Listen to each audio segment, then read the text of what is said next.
আসসালামু আলাইকুম guys, welcome back to my channel. আশা করি আপনারা সকলে ভালো আছেন। আমি আলহামদুলিল্লাহ ভালো আছি। আজকে আমি আপনাদেরকে তৈরি করে দেখাবো গোলাপ জামুন রেসিপি। চলুন তাহলে এটা রেসিপিতে চলে যাই। ফার্স্টে আমি এখানে দুটো পাউরুটি নিয়ে আপনাদেরকে একটু কেটে দেখাচ্ছি। এগুলোর সাইডের ক্রাস্টগুলো, ব্রাউন ক্রাস্টগুলো আমি কেটে নিব।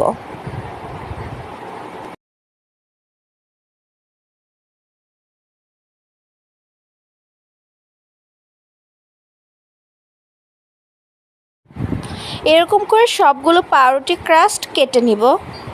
আমার পাউরুটি ক্রাস্টগুলো কেটে নেওয়া হয়ে গিয়েছে। এখন আমি ব্লেন্ডারের সাহায্যে ব্লেন্ড করে নিব।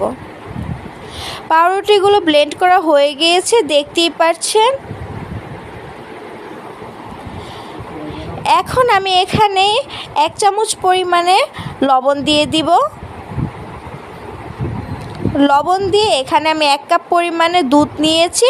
দুধটাকে অল্প অল্প করে দিয়ে ভালো করে পাউরুটির সাথে মেখে নিব।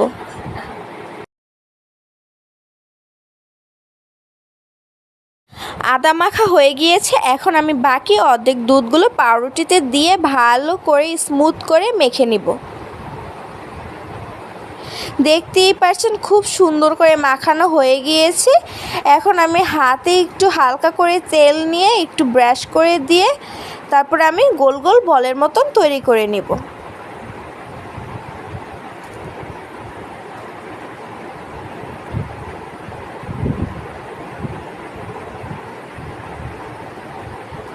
গোল গোল বল তৈরি করা হয়ে গিয়েছে। এরকম করে আমি বাকি সবগুলো তৈরি করে নেব। সবগুলো বল তৈরি করা হয়ে গিয়েছে। আমি ফাঁকা ফাঁকা করে রেখেছি যাতে একটার সাথে আরেকটা লেগে না যায়। দেখতেই পাচ্ছেন কতটা সুন্দর হয়েছে। এখন একটি পাত্রে আমি 4 কাপ পরিমাণে পানি দিয়ে দিব।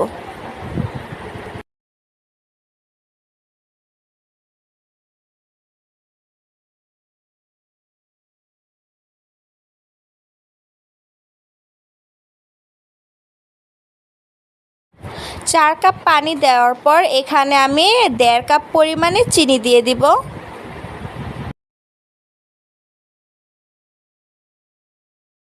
দেড় কাপ চিনি দেওয়া হয়ে গেলে এখন আমি এটাকে ভালো করে নেড়ে নেব। ভালো করে নেড়ে নেওয়া হয়ে গিয়েছে। এখন আমি এখানে 2টি দারচিনি এবং একটি এলাচ দিয়ে আবার ভালো করে নেড়ে বলক উঠিয়ে নিব।